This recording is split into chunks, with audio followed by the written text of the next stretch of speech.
네, 열왕리랑 정치부 이현수 기자 함께하겠습니다. 첫 번째 주제 보시죠. 네, 삼김 열전, 대선 막판 변수로 삼김이 꼽힌다고 하는데 이 삼김이 누군가요? 네, 대선 후보들의 배우자들입니다. 먼저 이재명 민주당 후보 부인인 김혜경 씨. 이 후보와 일부러 동선이 겹치지 않게 일정을 짜고 있는데요. 이 후보가 미처 만나지 못한 유권자들을 만나거나 가기 힘든 곳을 대신 방문해서 보완하는 역할을 하고 있습니다. 소리 들리시나요? 장금이 같나요? 네. 김장금 듬뿍 드려야 될 것 같아요. 감사합니다. 살아나네요. 네, 최근에 이 후보가 가족사에 눈물을 흘린 걸 언급하면서 나도 그 얘기를 듣고 울었다라고 말하기도 했습니다. 자, 윤석열 후보 부인 김건희 씨가 곧 등판을 하긴 하는 건가요? 네, 공개 활동이 임박한 것으로 보입니다. 최근 포털 사이트에 프로필을 업데이트하고 선대본에서 프로필 사진도 배포를 했었죠. 지난해 말에는 기독교계 원로들과 두 차례 만난 것도 뒤늦게 알려지는 등 본격적으로 시동을 거는 모습입니다. 저는 후반할 콘텐츠 김건희 대표라고 합니다. 장애인 창작 아트페어에 처음 이렇게 관여를 하게 되었는데요. 거장 중에 거장, 창작 아트페어라고 저는 명명하고 싶습니다. 7시간 통화 녹취 논란도 있는 만큼 봉사활동 같은 조용한 행보로 시작할 거란 관측이 나옵니다. 네.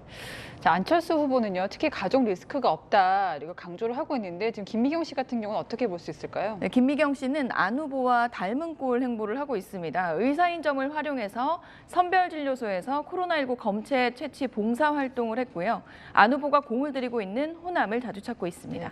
어찌됐건 정치인의 배우자는 쉽지는 않은 것 같습니다. 다음 주제 보겠습니다.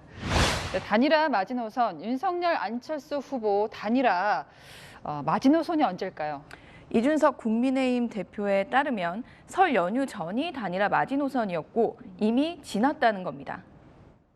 역대 단일화라는 거는 보통 마지노선이 44일 정도 전에 됩니다. 공식선거운동 기간 21일 정도 있고 그 앞에 한 20일 정도 앞두고 계약을 해야지 선거에 필요한 유세차나 아니면 홍보물이 발송 기한에 맞춰 할 수 있거든요. 예. 이번 주가 설 연휴 전이 마지노선이었습니다. 그런데 역대 대선하고 다른 점이 워낙 많은 대선이라 알 수 없지만 지금 39일 남았거든요. 네. 물 건너갔다 이렇게 주장하는 거죠. 그러니까 이준석 대표는 선거 비용, 그러니까 돈을 근거로 설명을 했는데요.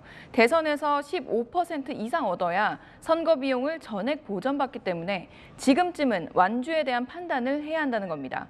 국민의당은 이 대표를 향해서 단일화에 관심이 없다더니 다른 당 살림살이에 신경을 끄라고 일침을 했고요. 그 이후에 온라인 광고 계약 사실을 알리면서 안 후보 완주 의지를 드러내기도 했습니다. 예, 이준석 대표가 우회적으로 부정적인 의견을 내고는 있지만 정말 이게 마지노선이 지난 건지 이것도 궁금합니다. 네, 그래서 역대 대선 때 이제 단일화가 이뤄졌다면 합의된 시점은 언제인지 한번 찾아봤습니다.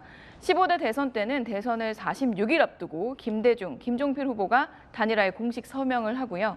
16대 때는 노무현, 정몽준 후보가 대선을 41일 앞두고 네. 또 18대 대선 때는 44일을 앞두고 문재인, 안철수 두 후보 등록 마감일까지 단일화하자 이렇게 합의를 했었습니다. 예. 통상 대선을 40여일 앞두고 단일화에 대한 합의가 이뤄진 건 맞았는데요. 다만 앞으로 지지율 변화를 좀 예단하기가 어렵고 단일화는 후보들이 결국 최종 결단하는 문제인 만큼 지켜봐야 할 것 같습니다. 네. 자, 마지막 주제 보겠습니다. 네, 조국 멸문지화, 한 집안이 멸망이 없어지는 큰 재앙, 이게 멸문지화 뜻이잖아요. 네, 이해찬 전 민주당 대표가 조국 전 장관을 언급하면서 윤석열 국민의힘 후보에 직격탄을 날렸습니다. 그분들 말에 묻어나오는 표현들 있잖아요. 그건 끔찍해요. 제가 창원에 가니까 앞으로 조국 같은 가족이 몇 명이 생길지 모르겠다. 이런 얘기를 하더라고요. 조국이 멸문지화가 됐잖아요. 조 전 장관에 대한 검찰 수사가 과했다라는 측면에 무게를 둔 표현으로 네. 보입니다. 자, 결국에는 대법원에서는 정경심 전 교수에 대해서 유죄 판결을 내렸습니다. 그럼 판결이 나온 상황에서도 배치되는 발언을 하는 이유가 뭘까요? 네, 이해찬 전 대표가 이런 발언도 했는데요. 한번 들어보시죠. 이번 선거는 어차피 진영 싸움이에요. 51대 49 진영 싸움이라서 안 져요. 걱정하지 말아요. 안 집니다. 안 집니다. 우리 국민들을 믿어야 돼요. 국민의힘은 진영 싸움을 부추기는 상황을 보면서 개탄스럽다고 비판했습니다. 선거가 임박하고 초박빙 구도가 되면서 양 진영에서 던질 수 있는 모든 카드와 인력이 동원되고 있습니다. 네, 지금까지 여랑야랑이었습니다.